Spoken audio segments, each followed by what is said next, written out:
going on, Internet? I'm Christopher Peterson. You're listening to the Nerd EXP Cinecast. I'm hanging out with Drew. Hello. And Guillermo. I am always here. And due to reader demand, Edgar is no longer on the show. Booted. We requested that he do training elsewhere, and he took the baits. That's right. And then he got confused on purpose. If this is your first time listening, you don't know who Edgar is, and that's a shame. If you're coming back, thanks. We appreciate it. Each week we go through the top entertainment headlines to help you level up your screen IQ. Jumping straight into movie news, we got a bunch of phantom reverse looks, spy pics, and reveals. So first picture of orcs in World of Warcraft. And I still go on record of saying I don't know if this movie will ever actually come out. It's happening, Chris. All right. So when I saw this, again, I'm not a player of World of Warcraft. I liked the original Warcraft game, strategy game.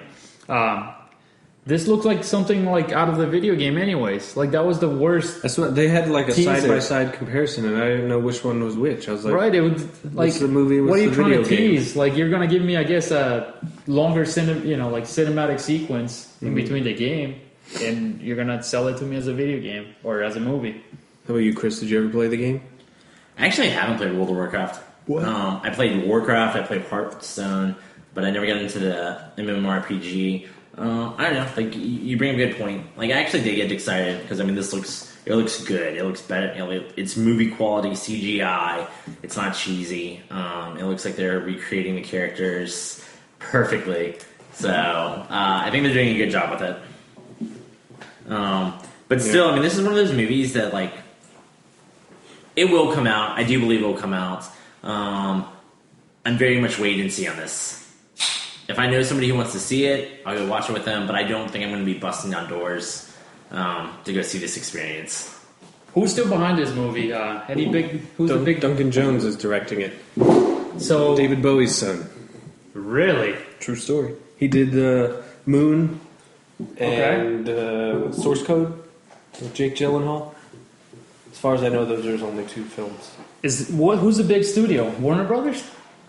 Legendary Studios is producing. Legendary? I don't know they're not a distributor though. I don't know who's distributing it. But Legendary is the studios? Legendary is the studio, yeah. Ooh. One of them, I guess. I guess there's an audience for this. This movie, regardless of how crappy it will be, it will draw a crowd first week out. But I may agree with Chris here that I don't know if we'll ever see it. I probably will for free. Yeah, because I love fantasy, so I think it's up my alley. Do you think they're gonna mix? Have they really come out and say whether this whole thing is CGI or if it's no? It's live action CGI. Okay. Yeah, they released promo images at some Comic-Con, I think. Well, some convention earlier this year. Fair enough. Like not the main Comic-Con, obviously, but one of the Tampa Comic-Con or something. One of those second-class Comic-Cons. All right. Moving on. Frank Grillo. You don't know his name. Frank Grillo. Who? But he was in Captain America: Winter Soldier. He was in charge of the SHIELD troops that went on missions with Cap. Tweeted out a picture, Instagrammed out a picture of him in his Crossbones outfit for Captain America: Civil War. So is Crossbones a good guy? No, he's a bad guy. Okay. He's a bad guy. In the comics, he works for the Red Skull. Yeah. You saw Winter Soldier. Mm-hmm. So I don't remember him. Fair enough. He was the guy who fought Falcon at the end. It doesn't matter. Oh, okay. No, I can picture him perfectly now. So he does become bad. That's right. They show him being operated on at the end, right? Yeah, he's all messed up after the building falls on him. Yeah. So, I don't know, just generic bad guy. This looks like somebody who Batman beats up in the first 5 minutes before the real villain shows up. He'll be, again, this isn't confirmed officially. He put a picture of himself, which is now down, right? I think that he got requested to take it down. Well, that's a good point. Maybe it's not official. I mean, so he's gonna, this movie is gonna be so loaded with so many characters and Easter eggs and everything. He's bound to get just exactly what Chris said, maybe a 5-minute beatdown sequence to open the movie with. Quite possibly Asa Butterfield as Spider-Man. Yeah. Yeah, that was big news coming out of Civil War. That's the strongest rumor. Something that in one of the execs behind it did say that they are looking for a character, Peter Parker, that's going to be able to last them a long time because they want to start with sophomore year Peter Parker and take him all the way through school and college in the cinematic universe. So, Ace is 18 though. But the kid looks like 10. Yeah, the first time I looked at him, I'm like, why are they going to get a 10-year-old? The kid, it looks like a kid. I guess you're right. So they don't have to worry about puberty, because he's already got. That's right. He's already gone. Looks like a kid. Maybe. Hopefully he did. That would be cool. Anything. Give me any person playing Spider-Man. I'm going to get excited behind it. It's a beloved character for a lot of people. So go on? I was just going to ask: is there like a single big battle in the Civil War story in the comics? There's multiple. Kind of like the pinnacle, or. There's two really big battles. In Civil War, it's Cap and Iron Man fighting each other. Mm-hmm. There's one in it was 7 issues. There's one in the 3rd issue where they come face to face with their groups for the first time, and they go through and they fight, and it's like an abandoned Stark factory. We're just looking at each other. If you guys could see what was going on here, I recently, on a comic book day, bought a bunch of issues of Civil War, and one of the issues that I have is the issue right before they go into this battle. Okay. So that's why I'm pointing at the stash of comic books. Great radio. That's right. And then the second's the end battle, which ends, it ends so anticlimactic. They're battling, and then at the end of it, Cap goes, never mind, I give up. I'll give up. I'm the face of the revolution. I give up, so that way we stop fighting and hurting each other. And that's how Civil War ends. And I think then Civil War dies in the epilogue, which actually had nothing to do with Civil War. It was its own thing. Civil War dies? Cap dies. Whatever. Yeah, no spoilers here, by the way. It's all comic book spoilers. That's right, but it's been out for years. I honestly think this movie might end in a very... closed mode with anticlimactic I give up, but I think it's going to be kind of they just all of a sudden the new bad guy arrives and now they have to deal with something else. It's so weird because I think so Age of Ultron was a comic with name. Yes. Age of Ultron the movie had nothing to do with that comic book. Absolutely nothing. I imagine that Civil War for the Marvel Cinematic Universe that exists, unless they change a lot of stuff, will have to be very similar. I think that the war will be that they fight, but I think the reasonings why they fight, the catalyst, and all that's going to be completely different. Because, in the comics, there was a young group of heroes that made a mistake and killed a school with, hundreds of kids in it. So then, they started thinking that people need to be trained. So S.H.I.E.L.D. says that all superhumans need to be registered, and Cap says that registration is not the American way, and Tony says, that we should do this, that we are living weapons, so that's why the divide happens. Yeah. The Marvel Cinematic Universe as it exists now, and obviously they can change it on a coin. S.H.I.E.L.D. is small, doesn't exist, there's not a huge, large contingency of heroes, and quite frankly, every single one of them is unmasked and out. They give speeches on Capitol Hill, and everybody knows the names of all these guys, so they're kind of already unofficially registered. So I think we'll have to have a different set of events. It'll be interesting here, too, though. In part of the, official plot synopsis of the movie was exactly what you said. The Avengers messed something up really bad in the public eye. There's a failed mission, and I think that's how we're going to see... Oh, really? I didn't... The plot synopsis I personally only stayed on the official stuff, so I'm sure I'm not out of line talking about this. it was exactly that. This is, due to a failed mission, there's a registration program and that's where they're. You don't think it's the island being dropped in Age of Ultron? Tie it all together? Maybe. I mean, that wasn't a failed mission. They saved everybody. That's right. Spoilers for Age of Ultron. We don't know what happened when that thing hit the ground, though. It hit the water. It hits in pieces, so nothing happened. Well, maybe a tidal wave occurred or something. Tony dodges a lot of falling debris. That's what happens. That's right. Nothing happens. I think it's going to be probably opening sequence. Maybe Crossbones. It's part of this. Maybe Agents of S.H.I.E.L.D., the TV show, will have something. Yeah. Man, everybody... I didn't watch it, so it's probably not fair for me to, say anything. But, spoilers for Avengers Age of Ultron, sorry. But the opening scene when they battle and fight Strucker, everybody made a huge deal about the fact that Coulson's team got the intel, and they gave it to Maria Hill, and that's how the Avengers knew how to get there. Hashtag, it's all connected. It's all connected. I'm sorry. Fuck you. It's not all connected. Agents of S.H.I.E.L.D. is its own little series that makes a little nod and reference here or there. It has nothing to do with the movies. It never will. I don't care how many bit characters get played and crossed over. Nothing in Agents of S.H.I.E.L.D. has any bearing or merit to Kevin Feige's vision in the Marvel Cinematic Universe.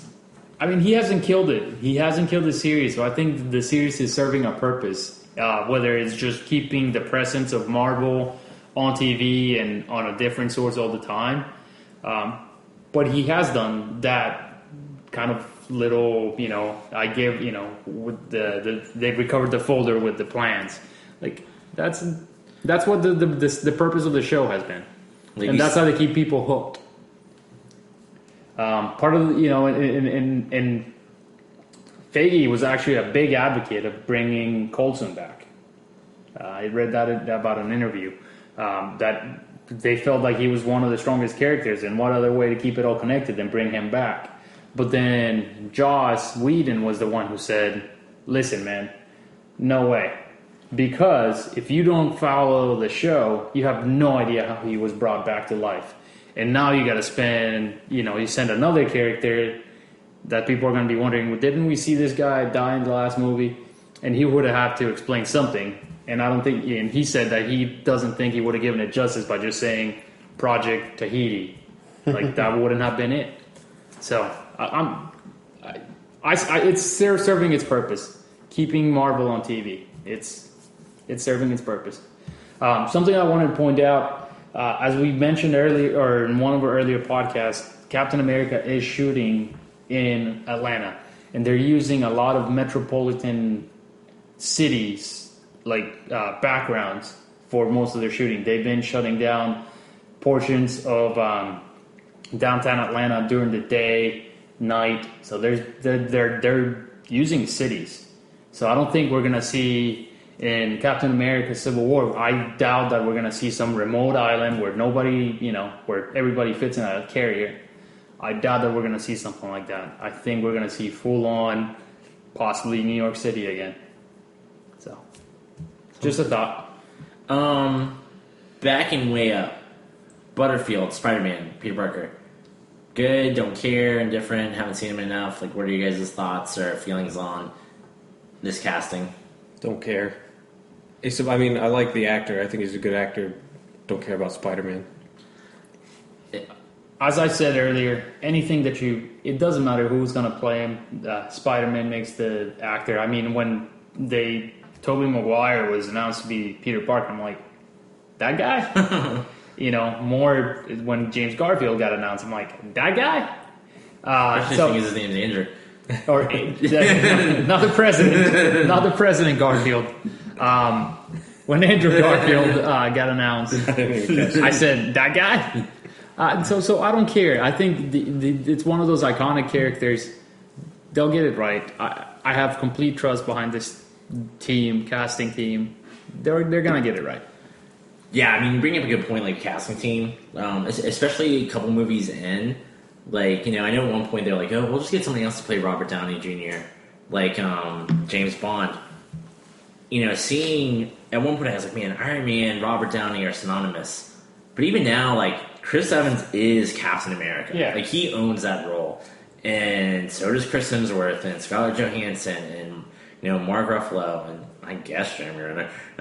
Just because he hasn't done as much. Like, not an insult to the actor, but, like, the character just hasn't had as much screen time. I mean, think about Chris Evans. I mean, I was looking at his filmography. He has nothing under his belt. He's got Captain America. What are you talking? He has Push. He's got Captain America. And Sunshine. He and Scarlett Johansson were in some test stealing movie. I can't remember. Yeah, Perfect Score. But that's what I'm saying. He was in all these non-blockbuster, non-big movies. He was just another character that was always in the movies that on every movie. He was that kind of guy that he's on every teen movie. Yeah. I mean, he was in Scott Pilgrim. He was great in it. He was great in it. I absolutely agree with it. But that's what I'm saying. He found that role that he's going to be known forever for.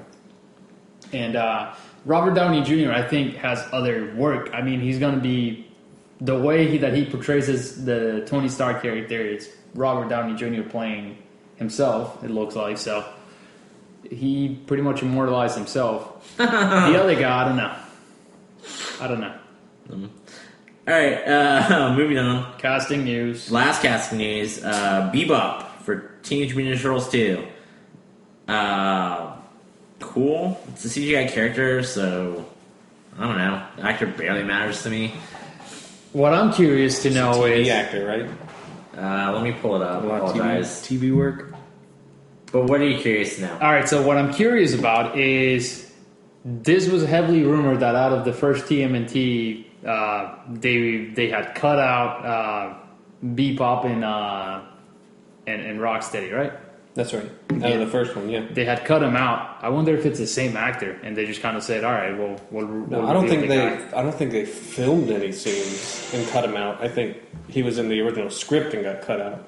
So you don't think they did it? I'll agree with Drew. No, I don't think they took the time to film, and I don't think they Mary Jane to this. Yeah, okay. Forgot about that. That's fucked up. And now that series is out the window. Gary Anthony Williams. He was in Internship. Harold and Kumar Go to White Castle. He did some voice work on the Boondocks. I don't know the guy. Yeah, I don't. I saw the Internship. I don't recall who he even is in that movie. No, I don't know. All right, moving on to television news. More of a rumor, but still worth mentioning. Disney is thinking of a Star Wars and Marvel channel. Kind of like ESPN only talks about sports. I think that these are great properties. I love both of these properties. I cannot imagine that there is anywhere near enough content for a 24-hour channel dedicated to Star Wars or Avengers. Yeah. How about a rebranding of their current XD, Disney XD? I mean, that's, I think, if you watch Disney XD now, there's tons of Marvel characters. There's tons of Star Wars reruns at this point. So I think they got the content. Plus, they're going to continue making 24 hours? Yeah, absolutely. Maybe at like 3 a.m. they'll play the Christmas special or something. I mean, like, so, okay. So Star Wars, I think it's a stretch. Marvel, I think they can play that. I mean, this is a Marvel Studios channel. Why not? I mean, they got plenty of content. Just play the movies. I mean, they got what now? How many? Over 10 movies. You can't just run the movies. I mean, can you on repeat? Every Friday. I think it's a pretty big stretch. Big pipe dream. I mean, like even if we look at Marvel and everything they put together. I mean, like, don't get me wrong, they do have series from the 60s, so... Right. I mean, they got the whole X-Men series to play. But we're talking 24 hours, 365 days. Like, I mean, I guess if C-SPAN can exist, maybe this can exist too. I'm just thinking, like, normal blocks of television. So you have the X-Men 90s, you have Spider-Man 90s, you have, Spectacular Spider-Man, Ultimate Spider-Man. I mean, okay, there's 2 hours. But I mean, like, for every day of the year, like, I don't know, that just seems so crazy, like, that they would actually get ratings. Is this Star Wars and Marvel as one channel? They didn't say details or anything. They're just the stories out there. Now it could be like a Disney Heroes channel or something. That's actually a good idea, and something that they've done in the past with theming things. And I mean, to your point, let's say Disney Heroes, XD, then you can start bringing in, I can't remember his name, Jake the Pirate and the Dragon, and like, I don't know, I don't watch it anymore, I just catch glimpses. But I mean, then you can bring in your other animated stuff, Kim Possible or whatever, and then you can start branding more and getting more. Or do you think I don't know if Disney's going to pick something that's always been criticized of Disney's decisions is the fact that they haven't said, all right, this is the channel for boys, this is the channel for girls. It might be the time to do it, but I don't think Disney's ever going to do that. That'll be the worst time to do it. Right? Now with also the criticism? Yeah, no. I mean, like, in the political climate, you wouldn't want to introduce a boys channel and a girls channel. And I agree. Like, he said that idea, and I was like, no. Because, like, I mean, yes, we're guys, but, like, I know girls who like Star Wars and Avengers, and right. I wouldn't want to see heroes become synonymous with boys. Like, I think that's a mistake by action figures and that kind of genre of toys, and I don't want to see television programming continue to get further away from that trend. I mean, just make good content and then leave it at that. I mean, I don't know. I mean, like, I'm going to throw Edgar under the bus. I'm trying to think of an example for myself, like a female air quote show that I watch and really enjoy. I mean, I watched them when I was a kid. Like, I watched Dawson's Creek and, like, Everwood and crap like that. I mean, you watch Glee, which is maybe agnostic, but I feel like it's primarily female. I don't know. Like, I don't want us to emphasize gender roles like that. Well, I'll tell you what Disney is doing, and I think the Heroes theme. I mean, have a Heroes and Princess channel. So whatever. Here's the deal. I really like that Heroes name. Hollywood Studios, by October, is supposed to be rebranded with a new name. They don't want it to be associated only with movies. They've been clearing quite a good section of the park for definitely some new rides and new sections of the, theme sections of the park. In all honesty, I wouldn't be surprised if they would go for something like that, like, this is the Heroes Park. Like, that's a great idea. Good job, Drew. Hopefully, give that guy $1 million. That's right, Disney. Disney's listening. So it's interesting. Something that Disney is definitely, I wouldn't say exploiting, but they are definitely banking on all their properties. Downtown Disney, maybe a month and a half ago, I went there, and one of the stores, because of one of my things that I enjoy was soccer. They had a soccer store in downtown Disney. It had jerseys. Like, the day the jerseys came out, this store had them. It had tons of them. It had stuff for everything inside this little store. I just went back there a couple weeks ago. The store is now gone. It's now in a truck. Like, the whole store, they put it in a truck. And now this store is the superhero store. So it's all Marvel, like Shield themed Marvel store. I don't recall the exact name. So they're definitely banking on this stuff. The channel is definitely not behind much of what they're doing. I mean, this is why Disney bought Marvel for Billions. $1 billion. Billions? I mean, they did it to milk it. Yeah. And to bring it out. And Marvel wasn't merchandising, and nobody merchandises better than Disney. Absolutely. It's just a fact. And you can't blame them, because they merchandise, people buy it, so people obviously want it. Even if you don't want Thor razors and Iron Man Dr. Pepper, people do. Somebody does. Somebody gets excited about it. So, I don't know. I mean, I don't blame them. Sorry you didn't get your jersey. They know what they're doing. I have complete faith. They're gonna have this channel. Why not? We got channels now. Exactly as you say. C-SPAN is a channel. NASA. NASA's the idea behind the NASA channel. Fantastic. You're gonna get coverage of space. If you really sit there and watch the channel, like 6 hours of the day, they just show footage from the space station, and there's nothing going on. I mean, I guess maybe Nothing. I guess maybe you're right, and I hate to backtrack, and I hate to say you're right, but I mean, like you told me 15 years ago, hey, there's going to be a channel that's all about cooking. Yeah. All it does is show you how to cook, or hey, there's a channel about houses that you'll never see. All it does is show you a bunch of houses and like them getting renovated and them throwing junk out. I mean, think about maybe even going farther. Like, think about if we went back in time and told somebody in the 50s, you're going to be watching the news all day, 24 hours. Because the news in the 50s was like the social event. Like, everyone was at home at 7 o'clock to watch the news. Gosh, mister, not that much stuff happens. That's right. Don't worry, they'll stretch it out. They will stretch it out. They'll show you graphs about it and polls and Twitter. You also got to think that about how cable's kind of dying, you know? They're getting a lot of competition with streaming services. I think it would be kind of a bad idea to start a new channel.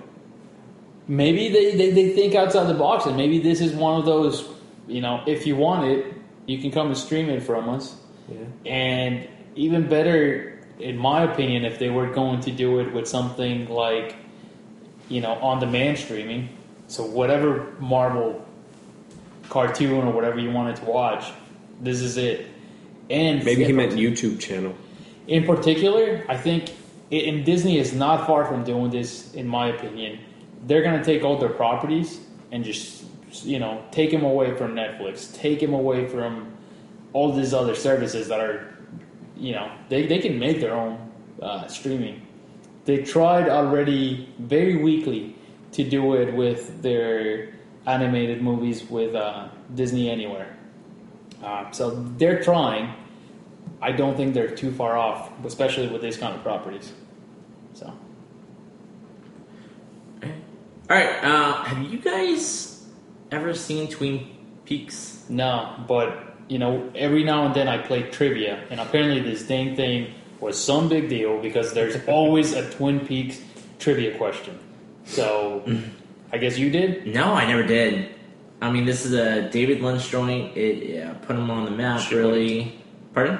You said joint. Show. It's a show. It ran for 2 seasons, I want to say. It was a short-lived... And everybody loves it. Like, everybody just raves and raves. My grandmother is really into it, and I remember a long time ago she lent me a cassette tape of the theme of the TV show.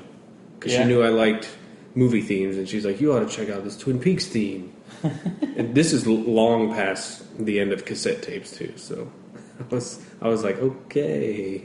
That's outstanding. Yeah, so, I mean, that's the only exposure I've had to Twin Peaks. But it's coming back, and everybody's excited, and I guess good for them. I mean, David Lynch, so when you have the original crew, cast, I mean, like, production company. But I think it's going through a little bit of this production hell already. David Lynch backed out and then returned. Yeah. But when he returned, it got renewed for a second season or something like that. Or not renewed, but optioned, I guess. Unbelievable. Yeah, he's like, they're giving him whatever he wants to come back. I mean, the show can't exist without him. Like, I mean, they fans are would not so watch tied it together. Well, I mean, they already did this. I mean, Dallas. Dallas was a huge show. Of course, it was more than 2 seasons. They brought it back. Didn't last long. Is it still airing? Is it gone? I think it's gone now on TNT or whichever decided to pick it up. Yeah.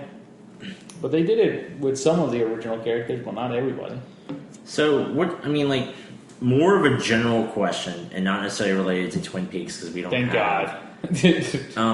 But I don't know. I mean, Indiana Jones, Star Wars, Mallrats, Twin Peaks, Dallas.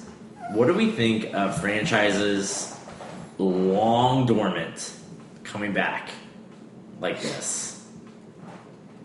That's fine. I think there's an audience, and I think the way pop culture has molded generation after generation, everything comes back. And I don't think... Wars. I think I led with it. Did you? You want me? Damn it, said twice. I mean, that's pop culture. Everything, it's cyclical. It comes back. Everything, I think that's what it is. But, and as we progress through the through the timeline, there are some original ideas. Back in the 70s, Star Wars. Back in the 80s, Indiana Jones. Like all those ideas, like you said, they're just bound to come back. We've added to plenty of it over the 2000s. Plenty of these franchises.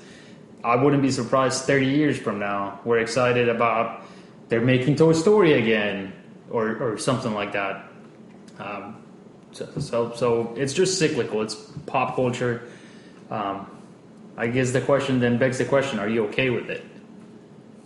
I personally am, as long as it's well done and not in your face. Keep bringing it back every 5 years. So Indiana Jones, I think, based on the last failure, in my opinion, which that's in my eyes, that's what May 22nd, 2008 was, a failure.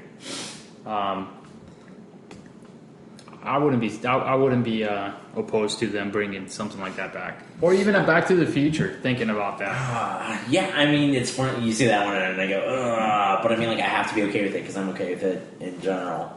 That's definitely one that like pushes that boundary of like, when is it the right time, right? Am I really okay with it? But back in, I love how you talk about Indiana Jones release date, how people talk about like the day JFK got shot, or the day the Lusitania sucked. Like the day Indiana Jones came out, May 22nd, 2008. What do you think, Joseph? I mean,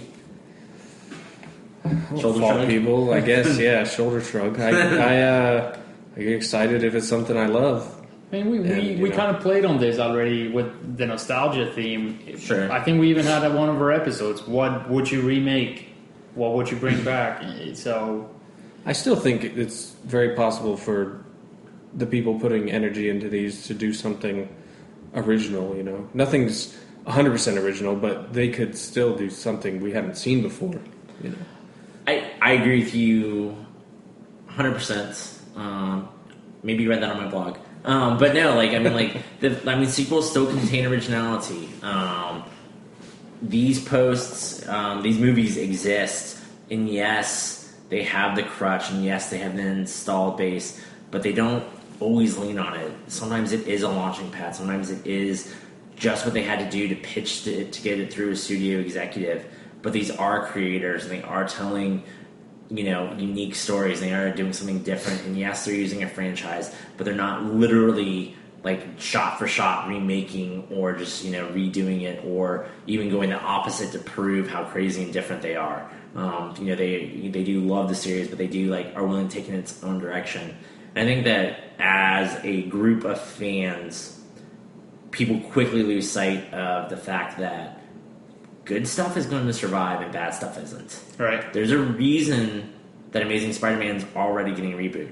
Because that second movie was bad, and the studio saw it, and they knew that if they made a third movie in that universe, in that direction, with that cast, it would fail. Sure, Spider-Man's going to come out again, but, I mean, they quickly retooled and reevaluated. So, I mean, just because it's an existing franchise doesn't mean that it's automatically going to be successful and amazing. Audiences are smart. They're going to make good decisions. They are going to help push things into a better direction. It's interesting though. Some of the big controversy last week was with Gem and the Holograms trailer being released.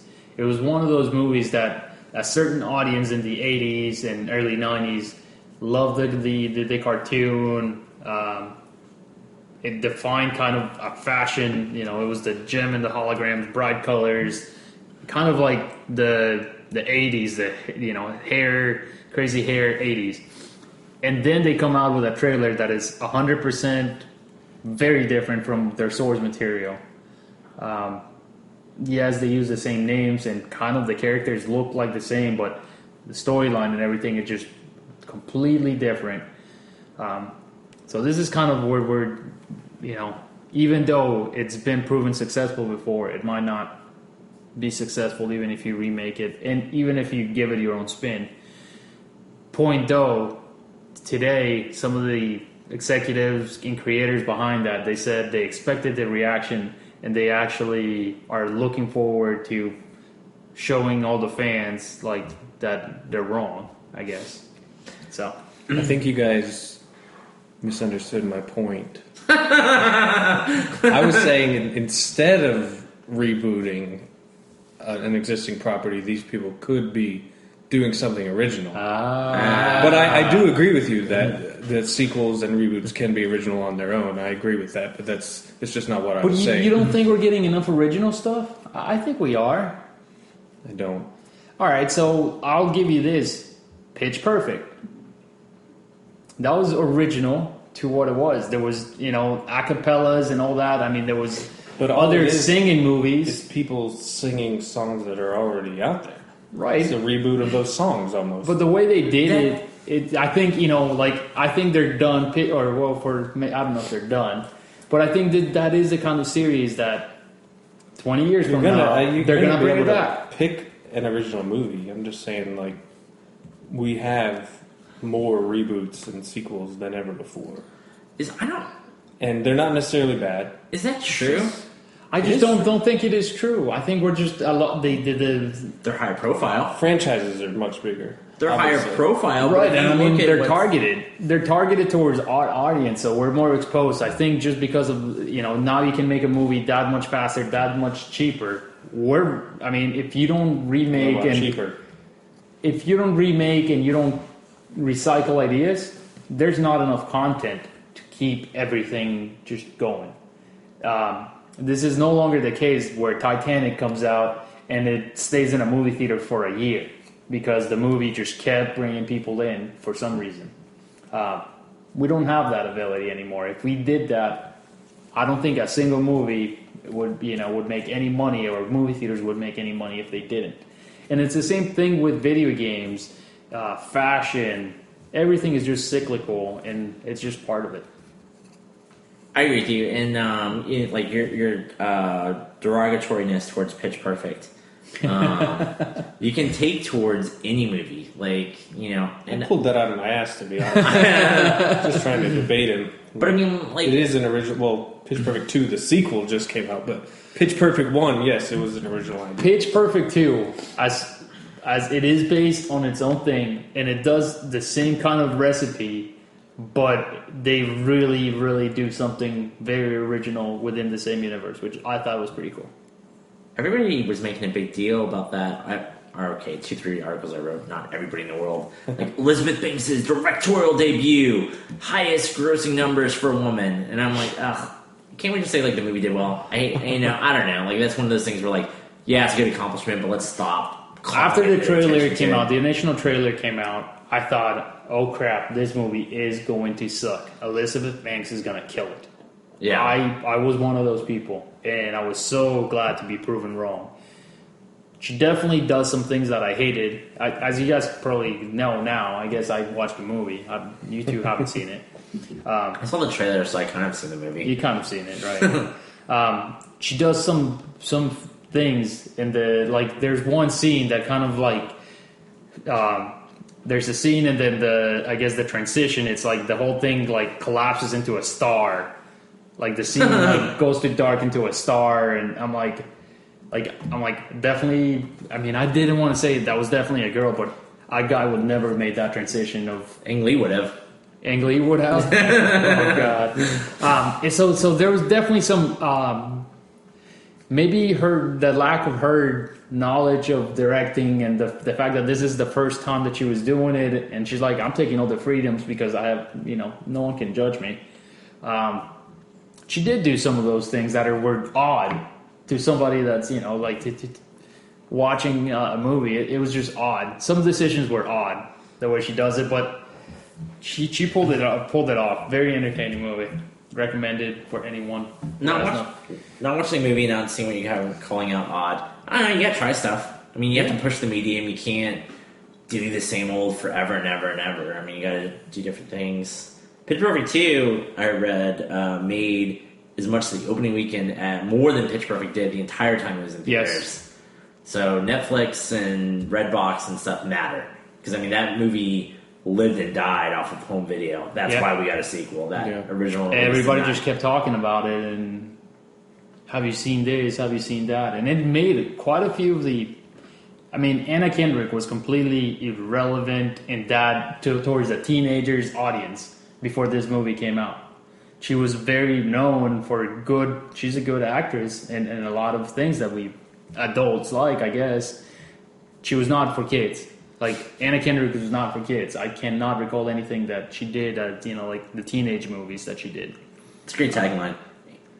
Anna Kendrick, not for kids. Not for kids. She is now. Anna Kendrick for Drew. I agree. So that's I guess the case with those kind of movies. Real quick, Mindy Project, Hulu picks up. No network wanted it. Who? Yeah, I mean, I never watched it, but this is just now. There was a huge following. Again, another one of these shows similar. I think Hulu. What was the other show that Hulu picked up and finished? Was Community? No, that was Yahoo. Hulu almost picked up Community, right? Or maybe even did and dropped it again. I don't know.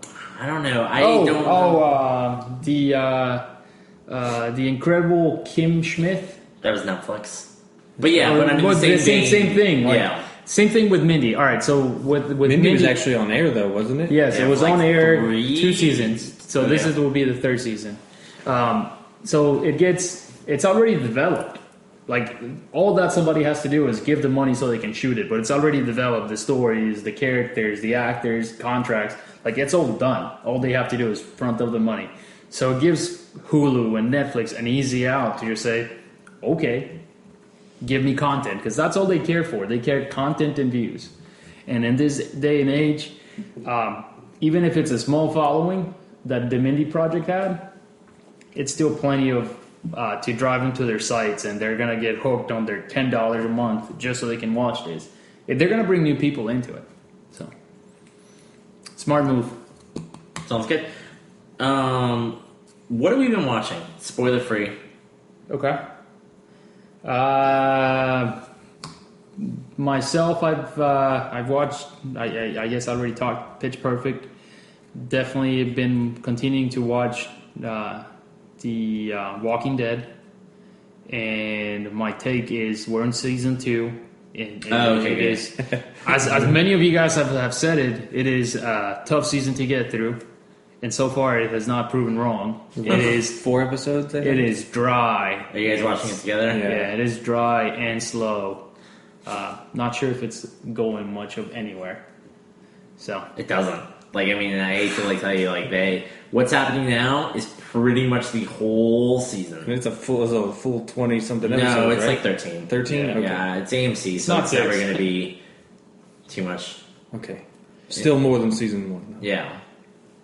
Other than that, that's really it. Been watching, I guess. 22 Jump Street. Oh, that's right. Due to peer pressure, I gave up and watched what we thought was going to be a comedy. 22 Jump Street. It starts very strong. It was funny. I chuckled a few times throughout the entire movie. But at the end of it, it was just horrible movie, in my opinion. I thoroughly enjoyed the first one. I thought it was cool, somewhat original, because they didn't go full out exactly what they did on the TV show. Which was the whole point of the movie. Right.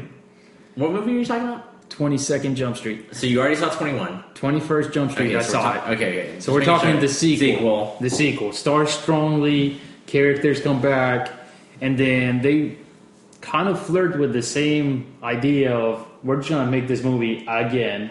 Yeah, they joke about, for the first two-thirds of the movie, obviously, is just... It's just the same thing? Doing the same thing over again. And failing. And, well, no, they're acknowledging throughout the movie that they're just doing the same thing again. And then they're like, in the last third, they're like, wait a minute, we got to do something different here. So, I liked it. I didn't love it. And, I mean, I didn't love the first one either. I just thought they're both good. This one's not as good as the first one. But I can't stop quoting the I am Jeff line. I love that line. I saw the first one. I thought it was surprisingly good, and that's Yes. when I stopped you, because that was definitely very different than the TV show. It was nothing like the TV show. Right. And it was hysterical. No Johnny Depp in the sequel. Spoiler. Yep. I'm sure you He guys got have shot. But he survived. No, he got shot. I'm sure People they killed survive him. gunshots all the time Yeah. in the Jump Street universe.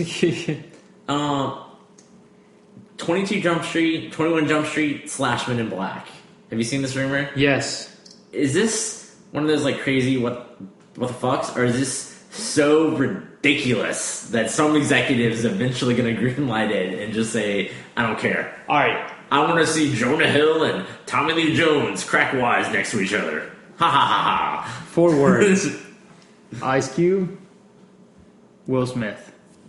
I'll pay money to see that. Those 2 characters. I mean, it would be like nothing ever made before, and I would definitely want to see it. Like, want to give it a try. All right. And if it's successful, then we'll obviously see a ton of it. And I mean, Sony has Ghostbusters too. They can throw Ghostbusters in there. Yeah. So yeah, They're a shared universe. The shared universe of their properties. Then maybe they can sell the rights to Marvel and have them in there. Avengers 6. Avengers. What have you been watching, Drew? Well, I've been watching Walking Dead with Guillermo. I don't know. I think we skipped this last week because we ran a little long. But 2 weeks ago, or 2 episodes ago, I guess, I had mentioned that I read the graphic novel, or was reading the graphic novels, and since then I have caught up to where the comics are now, which sucks because I don't like the idea of having to watch it every week. Yeah. But not watch it every week, sorry, read it every week, or however often they come out, every month. Yeah. So I think I'm going to try and go long periods of time and get the next volume. It's going to be 6 months. Yeah, so that'll suck. But yeah, so I've been watching the show. Book's way better.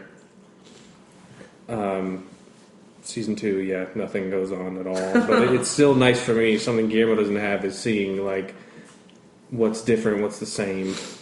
So I know we've already lost a character in Season 2 that was in the books for much longer. So it's fair enough. I mean, something that with that series, I had that option. Do I read it? I took the easy way out and I'll just watch it. Yeah. Just be the lazy one. Yeah, and normally I don't read much, especially if there's a video, live action version. But that I finally finished Californication, all of it. There you go. Season 7 completed. Season 7 was dumb. And this was the last season? Yeah, the last season. And how was the finale? Like, they threw in a random son. He found out he had a son from 20 years ago. It's the first episode. No. Of the 7th season. Of the 7th season. Yeah. Spoilers. He's still alive. I tell people, like, now, don't watch it. Like, the final episode, literally the last 5 minutes, felt like they were like... the whole series, like, they could have done another season after this. And then the last 5 minutes, they're like, shit, we're not going to make another season after this. We got to change everything that has happened in this season. Happy ending. And yeah, give it the ending that it's been building up to. So it's like... where the hell did that come from? That's what I was thinking when I was watching it. So, yeah, that was kind of disappointing. 1 through 3, really good. 4, 5, 6, decent. 7, skip it. So, and that's all I can think of now. Yeah. I saw Arrow season 3 finale.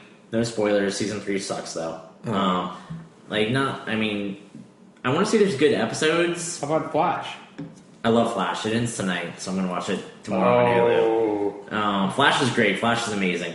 But Arrow ends. My wife looks at me and goes, "Is the series over?" I go, "No, there's a 4th season." She's like, "How?" And I'm like, "I have no idea." So we'll see what happens with that. And then I also saw, in theaters, I saw Mad Max Fury Road. Yeah. No spoilers. I didn't like it. All right. I'm so glad to hear that, though. I don't hate it by any stretch. It's just, I feel like I almost want to give this movie the same review I gave Godzilla. It's just kind of there. Like, it's just there. You sit down in the theater, you watch it for 2 hours, you stand up and you go, all right, I saw a movie. And I don't mean that derogatory. You're like, okay, stuff happened on screen. Doesn't really impact me too much. Don't really have a lot of thoughts. Kind of felt like the same thing in the first 20 minutes, again, over and over again for the full 2 hours, and then you leave.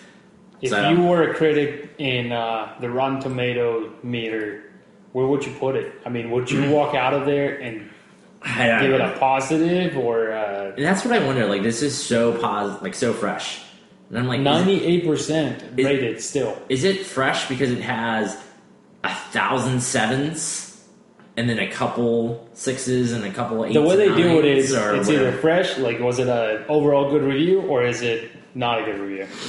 Positive and negatives. That's it. So this 98% of the people who reviewed it was overall positive.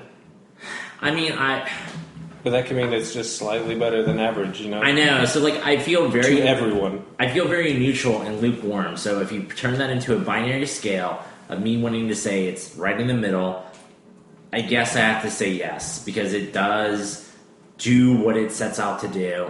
Even though I didn't take away a lot from it. Other people have, obviously. And, I mean, the movie's very honest and transparent. Do you want to see the second? No. Okay. Will you see the second? No, I didn't think I was going to see this one. So, no. Like, at this moment, no, I won't see a sequel. If I'm asked to go see a sequel, sure. Because I'll go see any movie that, like, my family asks me to go see. Or my friends ask me to go see. Are you surprised that Mad Max beat Pitch Perfect? It didn't. It did. It did not. Or no, I'm sorry. Are you surprised that Pitch Perfect beat Mad Max? I wasn't. I wasn't either. I was surprised they both beat Avengers. That's what I was surprised by. Yeah. Avengers getting hit so hard from critics and even fans. We talked about that ad nauseum last episode. Yeah. I was at first until I realized that Mad Max was R. And by the way, this is I don't feel like this is a spoiler. This is a soft R. Like, I don't feel like it's like gruesome and horrible and all over the place. Like, it's. I mean, I guess there's like a couple incidences, but they could have maybe just because it's post. How about language? There is a lot of... That's the thing. I mean, that's how they get the R rated. I think if they say the F word more than once, it's an automatic R. We're an R-rated podcast. Yeah. Not today. Did you see it, Drew? I didn't. Oh, no. I thought you did. I held off because of him, but now that you're saying you don't like it, he probably isn't going to want to see it, so I'll go see it. No, like, ouch. If I don't like it, that means Drew loves it. He was saying he wanted a reason not to see it. Like, he was just curious. That's exactly when Chris said it. I'm like, all right, I don't have to rush to see this. I want to see it. Don't get me wrong. I want to see this movie, but there's other things out there in the movie theater that if I get to pick what I want to see. Well, I know this weekend you're going to want to see something else. Yes, Tomorrowland comes out this weekend, so I would be there. I'm a little scared with that movie. I saw the sneak peek. I seen documentaries about it. It is right up my alley. I just don't see me not liking it. But early reviews and everything have come out, and they're just all over the place. So go ahead. I wish we could just watch movies in a vacuum. And I know I do that real quick, but I mean, I just want to be able to just be able to immediately be like, watch a movie, nobody tell me what they think of it, see as little as possible, like see a trailer, and then that's it. And like stop with all the footage. Like, Drew wanted to see Mad Max, maybe he always did, but I got the impression Drew wanted to see it because it got a good Rotten Tomatoes.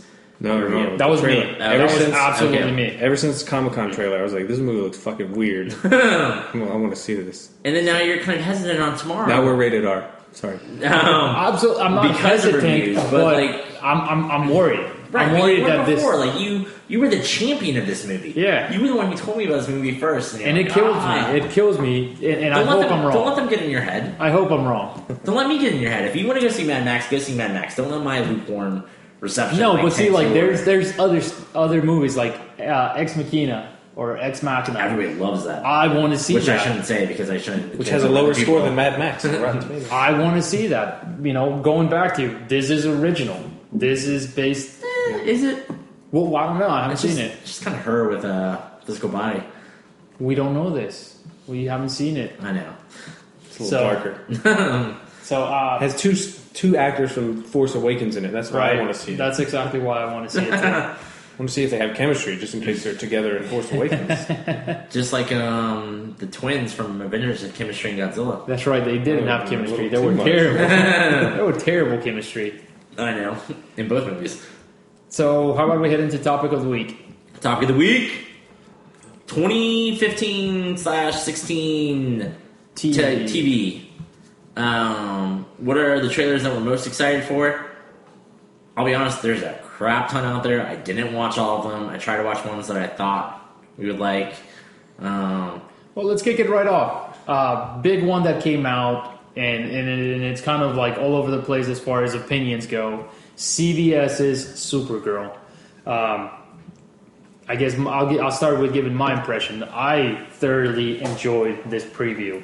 It is targeted at the right people. It is a, fresh take on. We haven't seen this type of superhero. Like the TV. The Gilmore Girls superhero we have not seen, and this is exactly what it was. You had you had Ally McBeal. Calista Flockhart. In it, I was like Mrs. Jones, Mrs. Ford. That's right. I was calling it because that's what she's known for. So you have the elements. I liked it. It has color as compared to the first reveal. The costume looks cool. They make fun of it in the series. I liked it. I really did like the fact that she is out. We don't have to worry about, oh man, here's the drama of the secret identity, and who knows, it looks like in the first pilot, everybody knows this is Supergirl. Which I seems like the secret identity thing has just gone out the window. It has. Which I am completely for. I don't have to worry. I think that's one of the crazy things about Smallville and how they were able to build so many weird side storylines. Because it was all about protecting the identity, and characters got killed because of the identity. How many concussions did Lana have? Oh, dude. Because she found out lots in her head, through every episode. It's done. As soon as she became a witch, that was done. That died for me. I'm excited about Supergirl. Supergirl, to me, and I'm not knowledgeable on Supergirl or Superman that much. I've seen the Richard Donner Superman and Superman Returns, Man of Steel. I watched I guess it was late 80s Supergirl movie. Yeah. I've seen a video review of that, and it looks hilarious. And maybe I'll watch it someday, but I've never seen it. I grew up with that. But this, to me, it seemed like everything from the Richard Donner Superman films in this TV show. It just felt like a rehash. She's a female version of Superman, and I know I'm kind of stealing what Chris is going to say. Similar. Oh, he's got an argument. This is something he and I have agreed on, which is rare. And he shared his movie review with me, and I read the whole thing, and I agree. I think, but he's much more knowledgeable. I think he's someone that could say more to this than I could. But I just got a vibe why do women want to see a carbon copy, to use his word, of a male superhero in female form? Because they're going for a whole new audience. This is CBS. This is their first. CBS is a very successful. I think they are the most successful network. They are. So they know what they're cooking. I completely have trust into what they got. I think the way they. Something we found out, I think it was maybe in our last podcast, was the CW, the C stands for CBS. And then one of the next issue of Vanity Fair is going to have another spread of superheroes. And they're going to focus on the next generation CW/CBS characters. And there's this one shot that they revealed with The Flash and Supergirl, just, being very playful, fun kind of superheroes, which is exactly what I personally want to see in a TV show, superhero movie. So, I think the casting is really good. I really like the actors they have. Jimmy Olsen. So Jimmy Olsen. Here's my problem. Racist. And this, just kidding. He's too sexy. That's my problem. I know. And I hate to be like this, because I hate to be that comic book dork, but I hate to be like, oh, that's not actually how the characters are. But I'm like, that is Jimmy Olsen in name only. That is not Jimmy Olsen. I don't know. I guess if you want to have that character, that actor, that role, fine, but don't call him Jimmy Olsen. Because that's not being anywhere near true to the character. James Olsen? Whatever. And he does. I think he does one of his lines, like, I'm James, I'm not Jimmy, I'm not a little boy. I'm a man. Supergirl, I think that the casting did really well. I think that people did a good job with the roles that they were given in direction. If this quality looks good. The quality looks great. Looks good. Good point. But if this pilot is indicative of the whole series, like, I won't be able to watch it. It needs to be able to grow. And I hope that, we kind of have this coming of age story all in this first episode, and then she's just a superhero going forward. Mission of the week. Spy movie. Spy series. I'd be fine with that. Spy. But I agree with Drew, and he alluded in it. I wrote an article that this is very Richard Donner, this is very Christopher Reeve. I don't feel like this is a good Supergirl story. This is a good Superman from that era as a girl story, but it doesn't feel like a very good Supergirl story. She has her own origin, she has her own story, and they just kind of toss it out the window, and they're doing something different, which is fine. Again, I shouldn't be that comic book dork, but I am in this instance, because if they wanted to tell this, maybe just tell Superman. Like, just get it out of the way. I mean, think about, though, how this opens, like, all the villains that Superman had. Like, the small little cool villains. I mean, I cannot wait. Bizarro is going to show up in this dang thing. Bizarro will show up as a villain. Bizarra.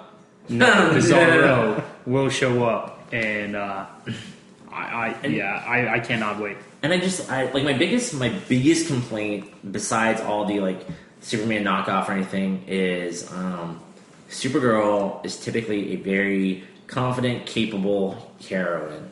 And for her to be like, I don't know if I can do it.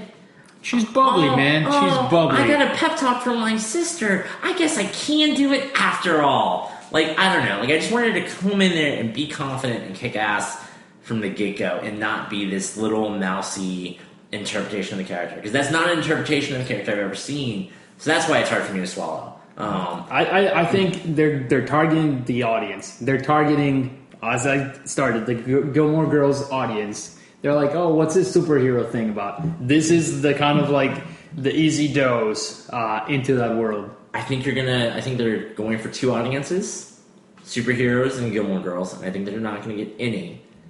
And to your point, you said CBS is the most successful network.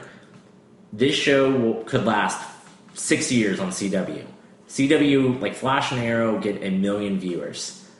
CBS is not keeping a show on air that's only getting 1 million viewers. This show is getting whatever they order and pay for up front, 13 or 26 episodes, and that's it. This show might be better than Flash, it might be better than Arrow, but like I don't think it's going to be able to draw in the viewers necessary to stay on CBS. CBS is a hard network. You have a point, and that's exactly what we might see is it's going to eventually move into the CW. And or Hulu. Last question about that. Will we see Superman?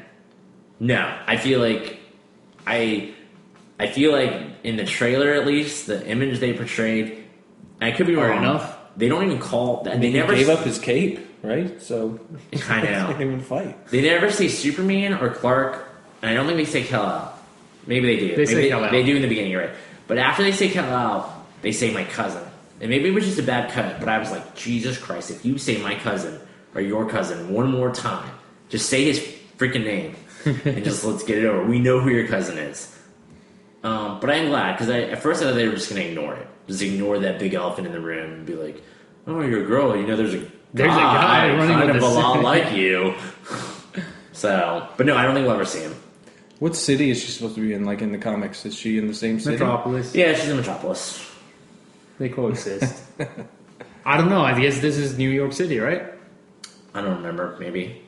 Metropolis is New York. I was going to say something. Gotham's also Toronto. Metropolis is Toronto. Oh, I did like the I guess tagline they had put up on screen at the end of the, like, it's not a plane, it's not a bird, it's not a plane, it's not a man, and I was like, oh, that's clever. I like that. The next set of superhero trailer that we got for a TV series was Legends of Tomorrow.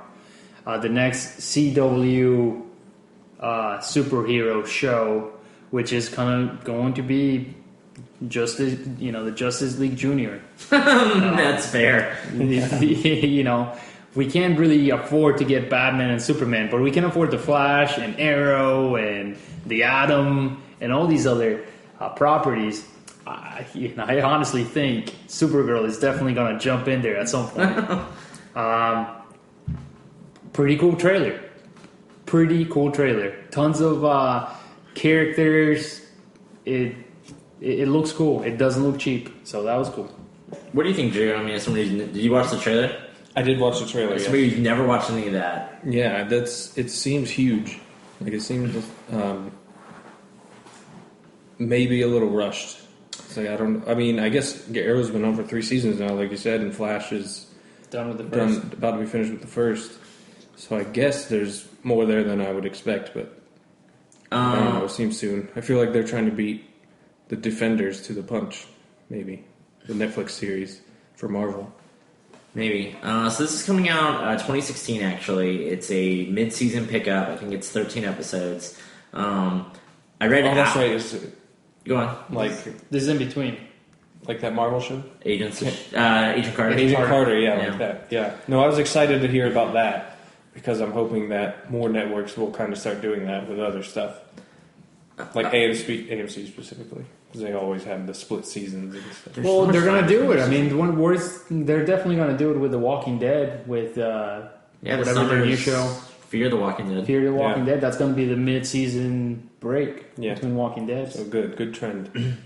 I thought this trailer looked great. As somebody who loves comics and likes these shows, I was like, holy crap. And not only that, I can't believe this is getting made. Terrible title. So the weird title. This is a comic book show. Like, this is like what you would see on the animated series, but live action. It felt like a live action animated series to me. Like, there's time travel, there's giant robots, there's shrinking. Like, Arrow tried to like draw this line of being like, I'm serious, kind of serious. Maybe these villains could actually happen. Flash happened. They kind of went out the window with that. And now they don't care. Now they really don't care at all. And I think it looks interesting. And I think it looks great. I mean, this is the DC, the proof that DC does not know what they want to do with things. Here it is, this set of superheroes, mix of property superheroes in one side, and then here's the other complete, I can't afford color pencils group on the other side, led by Zack Snyder, and they just don't know, but they're letting both of them live, which is great. I am with you on that. I enjoyed that. Listen, if the Zack Snyder universe isn't for me, I don't have to miss out on all of the DC comics and properties, so I can watch this other stuff. And Brandon Routh as the Atom, he's great in Arrow. He looks great in this trailer. And backing up and stopping my own arguments, that interpretation of the Atom is not the interpretation of Atom in comic books. So, I mean, maybe Supergirl will turn out good, because, I mean, going off script sometimes works out. And this Supergirl, I'm more upset, like Drew said, that they went off script and basically are aping Superman. But looks great. I can't believe they're having him shrink. That's crazy, surprising. He didn't do that in the Flash or Arrow, whatever he was on? He's basically an Iron Man knockoff in Arrow. He's Ant-Man. And now he's Ant-Man. That's perfect. No, that's so cool, and I cannot wait that somewhere along time they're going to meet the twins, and the Wonder Twins are going to make it into this. It's going to happen. Oh, and so the premise is Vandal Savage is immortal, which is crazy. I mean, so comic booky. And Rip Hunter comes from the future to gather the team to stop them. But he says, we're going to stop him throughout time because he's always lived in time.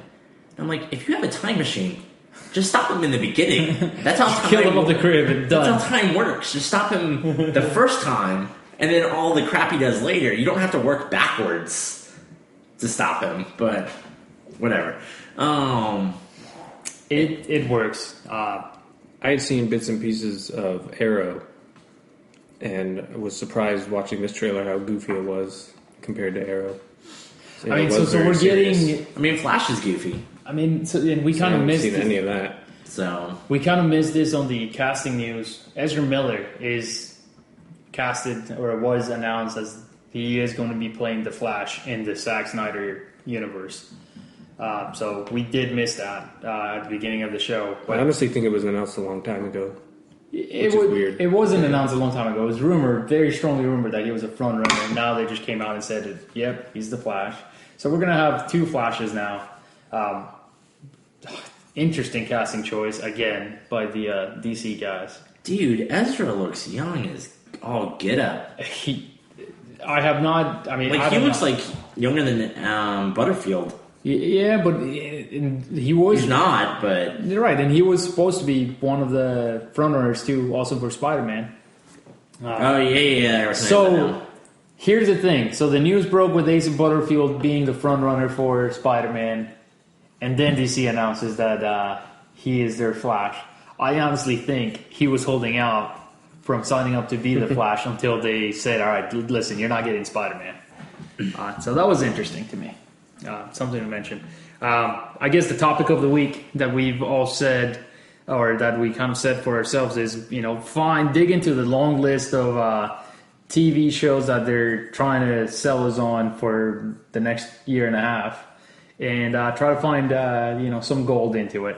I'll start with my pick. I found gold, what I think it's gold, in NBC series The Superstore. This is going to be, it's from one of the head writers of The Office, The American Office. This is the return of America Ferrera into the TV. Last time we saw her was in Ugly Betty.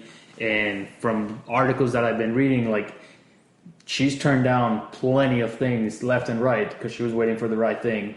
She's coming back on this. The premise, it's really what draws me to it. Not only does it have good writing, the actors that I've seen in other places in it. NBC, which I thoroughly liked NBC comedies before, but the premise is this is a retail store comedy. It worked with The Office. I think it's going to be really cool to see it how it works into a superstore.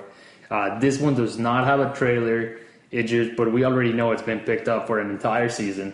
This one, they didn't have to show a trailer at the upfronts because it was already being made, and they didn't want to reveal really much of anything about it other than, here's your cast. So that's what it is. It's supposed to hit the TV shows this fall. And I think it plays on Tuesdays. So, for me, I've said before on the podcast, I don't really watch network television, so all these new trailers that are coming out, they're all like Fox, CW, CBS, all the major networks. Yeah. And I watched some comedies. I really liked The Office. Superstore, I guess, has potential, but there's nothing been released for that but like a promo banner, I guess. I mean, listen, this is the guy who championed A to Z last year as the it thing to watch. It made it to M. So maybe. But you only made it to D. I only made it to D. You're right. So I'm going for the tried and true AMC network.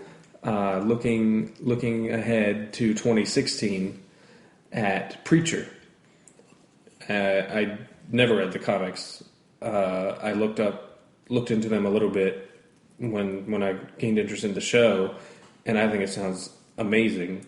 You got a possessed preacher who is now the strongest being on earth, trying to find God, who left heaven as soon as this preacher came possessed. That's right. And started playing angry white chick music, and it's now Alanis Morissette. Got it. Canadian Jesus. No. They've already said the theme song for the show is going to be "Son of a Preacher Man." Nice. Which is cool. Which version? Ooh. I don't know. I'm assuming the original, but I could be wrong. Also, I love the showrunners, Evan Goldberg and Seth Rogen, who did Pineapple Express, This Is the End, and some other ones that aren't as good as those two.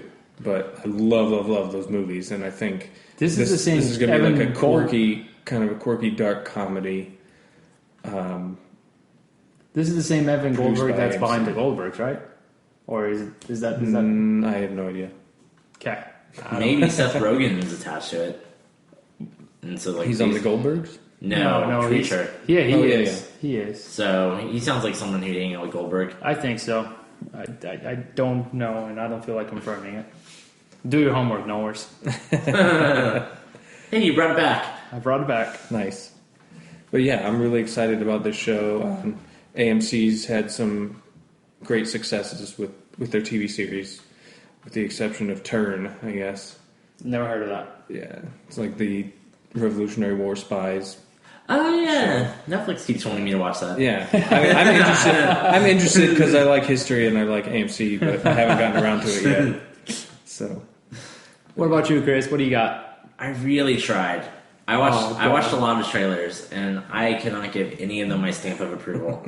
I saw Blind Spot, which is Lady Sif, Jamie Alexander, is found in a duffel bag and has a bunch of tattoos and has amnesia. And they're like, what happened to her? It looks like a procedural with a greater bit of mythology sprinkled in every now and then. I saw the trailer for Limitless, which was a decent movie. It looks like a procedural where he solves crimes and figures stuff out using the pill that makes him the smartest person in the world. I saw a trailer for Minority Report. You're not going to believe it. It's procedural. And then I saw a trailer for Lucifer, where, the devil walks among us. Like, it's Lucifer Morningstar. It's, like, supposedly actually the devil. He makes references to his father, which I don't know if there's another devil or his god in the trailer. It looks like it had some interesting moments. But like that's comic-based, right? Yeah, it's comic-based. And it looks like it was kind of comedic, or like it would have some slightly interesting takes for television, nothing like crazy groundbreaking. Wouldn't you know it? It's also a goddamn procedural. Like, he teams up with a cop to, like, stop murderers. Listen, they canceled CSI. They gotta have something out there. I know. So, I mean, like, everything that I saw looked like a procedural. Or I saw some trailers for What about comedies? Yeah. I saw some trailers for comedies. Grinder, we saw together. Fred Savage, who I loved in Wonder Years. Yes. Who was decent in Working Place. I think that was the name. But he had another comedy. I mean, he teams up with Rob Lowe, who's funny in Parks and Rec. And I mean, I don't know, like, maybe this is the problem with all comedies. All comedies look like they should just be a movie. Like, just that one did feel like a movie, Grinder. I was like, this is going to be way too stretched out for a series. Right. I mean, like, the premise gets too long. So the premise of that is the Grinder is a television show that Rob Lowe's on, and he's not a real attorney, but he comes from a family of attorneys. But his brother Fred Savage is jealous of his success, but he can't speak in public. So then you have two opposites that counterbalance and help each other. Maybe they can learn and grow together. Yeah, it's hard for me to see that making it far. But good idea. I liked it. I enjoyed that trailer. I laughed a couple times. We saw the one for I think last week for the one with Zach Morris. Oh, that looks so bad. Yeah, Mark Gosling? Not Gosling. Gossinger from Zach Morris. Zach Morris. Oh my god, it looks so bad. I mean, maybe it'll get better, but like that trailer. That's a CBS show too. That looked bad. These people we're talking about? Yeah. And I mean, they just kind of had this one joke of, is my babysitter a porn star? I don't know. It's gonna be the pilot. It's the pilot, and you're absolutely right. The pilots aren't indicative of what a show can be. It felt very early 2000s. I'll agree with that. We saw the Muppets, which nothing I want to like, but I don't. Like, it's like I'm like I can't. Like, it's not actually funny. And so I really like The Office and Parks and Rec, and I kind of like the idea of them mixing that style with the Muppets. I never really was a big Muppets fan, but I'm interested. This could be cool. It's interesting, yes. I don't know. The Muppets have always been, for me, like, kind of entertaining, but never funny. Yeah. So it's hard to, like, sit down and watch a show that I know from the onset I'm never, like... It's going to be different, just, it like, not being like a sketch comedy kind of thing. It'll be interesting which way they go. It really is. Then it's got the right studio behind it. Grandfathered with Jason Stamos playing John Stamos. Thank you. Looks terrible. Looks terrible. I can't believe this is coming out at the same time as Fuller House. Yeah, like, is Stamos having like a big revival that? Yeah. He's out of money. That I wasn't aware of. Another thing that probably looks like a better movie than not a good movie, just a better movie than a drug out television show. So I don't know. I'm sure out of everything that gets picked up, there'll be something that like I'm not happy with now that I already saw a trailer for, or I don't care about that's not even on my radar that I'll end up liking. It'll be the Brooklyn 999. Great first season, mediocre second season. So we'll see what happens. If I had to pick out of all the shows, DC Legends of Tomorrow. But that's my bread and butter. That's not even a fair race. What do you think the chances are of a Smallville reference? In Supergirl? No, in Legends of Tomorrow. A Smallville or a Clark Kent? Smallville, specific, like the show. Oh, the show? I thought you meant the city. No, the show? No. 0%. No, 0%. Even though they travel through time? No, 0%. Yeah. The city? 5%. Different creative teams. I know Smallville is really old compared to what's going on now. Tom Welling, gosh, man, he was the perfect Clark Kent. He missed out, I think, from all these movies. Because, I mean, if Smallville was on TV right now, he would definitely be in Legends of Tomorrow. Maybe, yeah. Absolutely. I think it'd be interesting to see Brandon Routh somehow get a glimpse Play of Superman, That'd be hysterical. The Adams colors are, blue and red. So. That's, I guess, our picks. Definitely let us know through our Facebook page or Twitter handles. What do you think? Or maybe something that we missed that you're really looking forward to. Let us know. We'll definitely share it with all of our listeners. Yeah, if you liked what you heard this episode, please like this episode on iTunes, YouTube, or wherever. If you're listening to it in your car, just write it on a napkin. Throw it outside. Get in the habit of liking this episode however you can. If you want to hear more from us, which I hope you do, I'm Chris. I'm at NerdyXP on Twitter. I write a blog called nerdyxp.com. And I also do another show called NerdyXP Gamecast. And I swear this isn't a cheesy daytime commercial where I just keep saying the same thing over and over again to try and drill it into your head. If you want to hear more from Drew, he has a complicated Twitter name. Don't even worry about it. Yeah, I don't tweet. But he also does another podcast. Straight Chilling Podcasts. What was the last movie you guys did? Like I said before, they're released out of order. But the last movie we watched was a newer indie horror film called Starry Eyed. Do you know what you're going to watch? Starry Eyes, maybe. How'd you like it? I really liked it.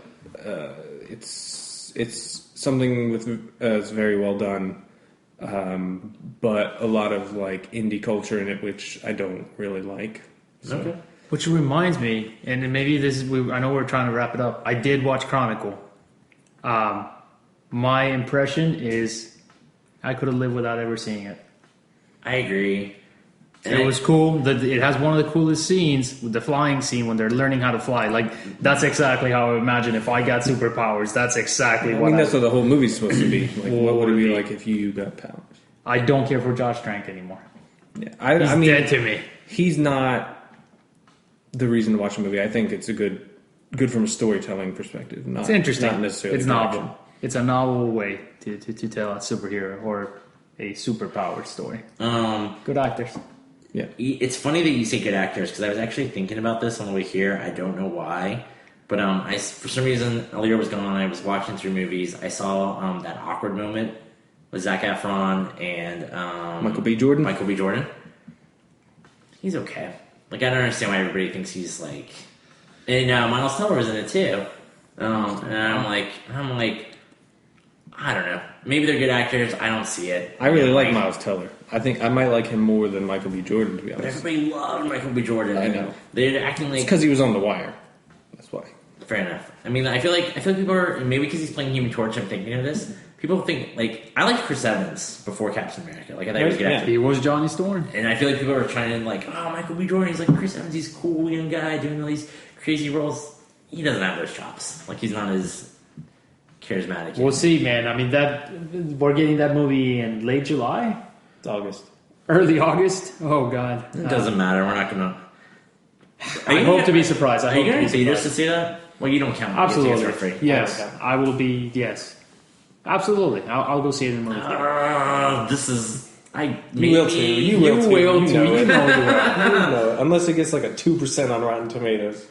Even with that, I would still go. I mean, that's pretty bad. I would still go. I saw TNT. I saw Teenage Mutant Turtles, so you're right. I'll see this. Yes. Apparently, I'll see anything. Follow Guillermo. That's right. You can follow me and just, see me just tweet at random people. It's actually quite exciting to see my fails at that guy online. So yeah, if you're a celebrity, retweet Guillermo. That's right. It's very important to him. That's right. Well, thank you, Drew. Thanks. Thank you, Memo. You got it. And thank you out there for listening.